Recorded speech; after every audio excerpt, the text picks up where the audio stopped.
Do you know how many EF lenses Canon released? 192.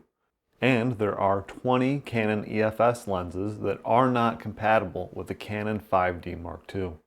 Additionally, there are more than 1,000 third-party lenses made.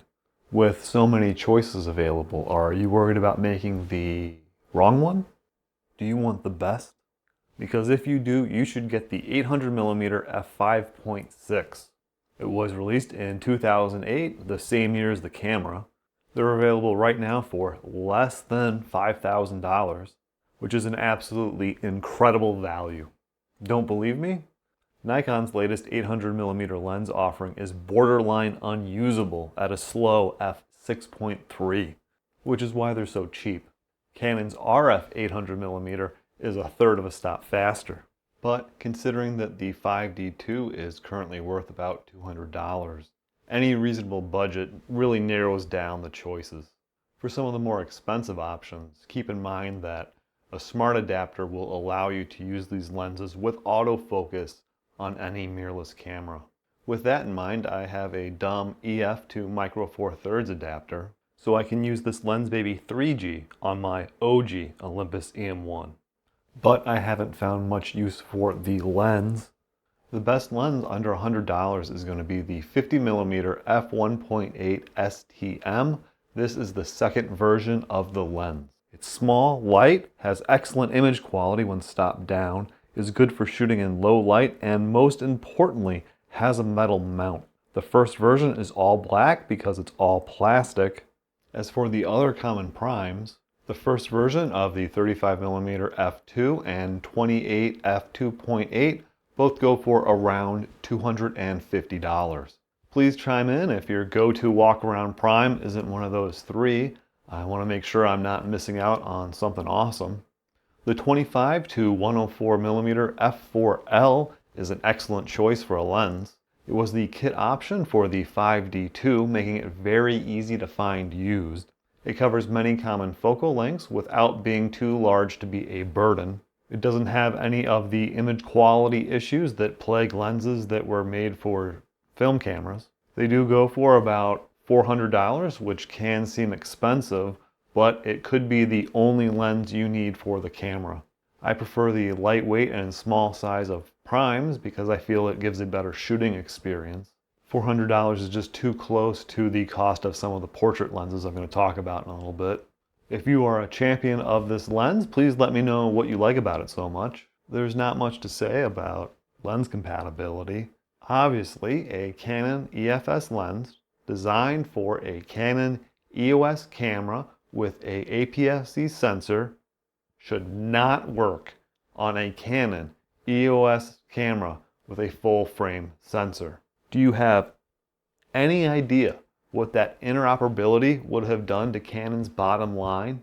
Where compatibility problems are most likely to show up is if you go looking for third-party lenses. This is because everyone loves putting abbreviations on their lenses to overwhelm people with jargon. The following abbreviations mean a lens will be compatible with the Canon 5D Mark II. Sigma uses DG, which can be seen on many of the extremely well-regarded Sigma Art series of lenses. Tamron uses DI, which can be seen on the 90mm f2.8 AF DI macro lens. Tokina uses FX or FF. This can be seen on the slightly more expensive 100mm f2.8 FF macro lens. The following abbreviations mean a lens is for a camera with an APS-C sensor, such as the Rebel lineup, and these lenses will not work on the Canon 5D2. Sigma uses DC, Tokina DX or CF, and Tamron uses DI-2. Among all the lenses Canon made, one stands out. Absolutely unparalleled by its indisputably bad image quality. The Canon 75 to 300mm f4 to 5.6.3 is the worst EF lens Canon made. Do not buy one. I only have mine because it was bundled with a digital Rebel. Instead, go with the first version of the 70 to 300mm f4 to 5.6 IS.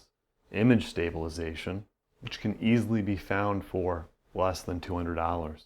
Pro options include the 3 versions of the Canon 70-200 f2.8, as well as other third-party options.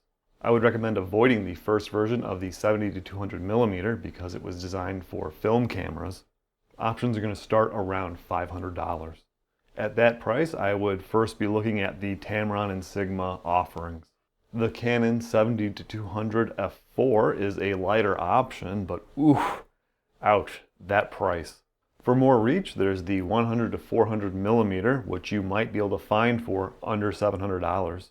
Though at some point it makes sense to upgrade to a 5D Mark III, Mark IV, maybe one of the 1DX cameras for the improved autofocus. How much money are you willing to spend for a lens for your 5D2? I think my budget tops out at $500, which is why there are affiliate links in the description. For video, architecture, landscape, or street photography, a wide-angle lens is a great tool to have. Available for less than $200, the Canon 20mm 2.8 USM is going to be the best value for a wide-angle prime lens. My second choice would be the 28 2.8, which you can find for around $250. Of course, there are other focal lengths and f1.8 options, but those get into budget-busting territory. Even though the EF mount is dead, unfortunately for you, the wide-angle zooms have done a good job of holding their value.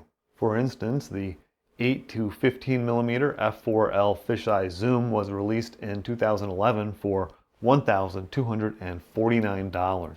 Focusing with a fisheye is easy, and that makes it attractive to adapt to other systems, which is why it currently goes for around $700.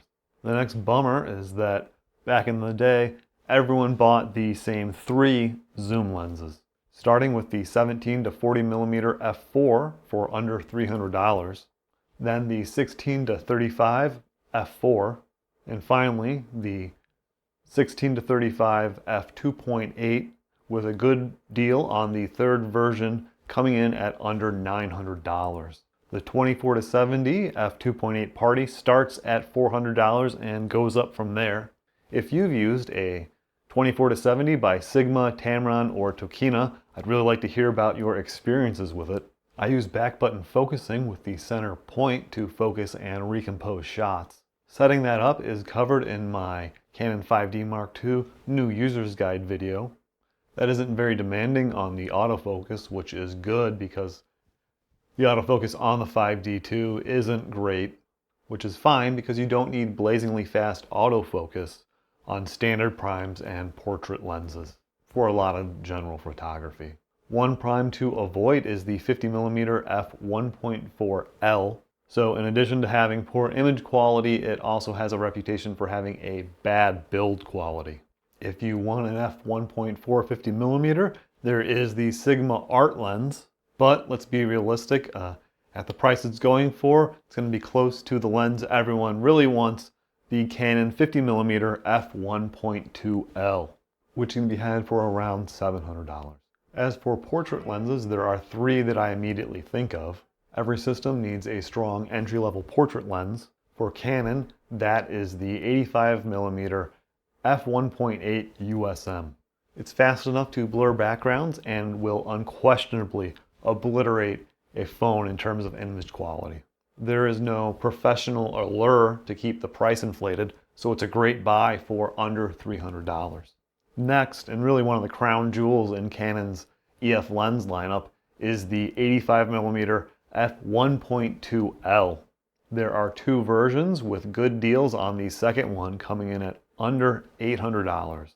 While no doubt awesome, at that price, I'm not sure the 5D is the camera I would pair with that lens. Now, if you have an RF body or other mirrorless body that you can also use that lens on, begins to seem a little bit more reasonable.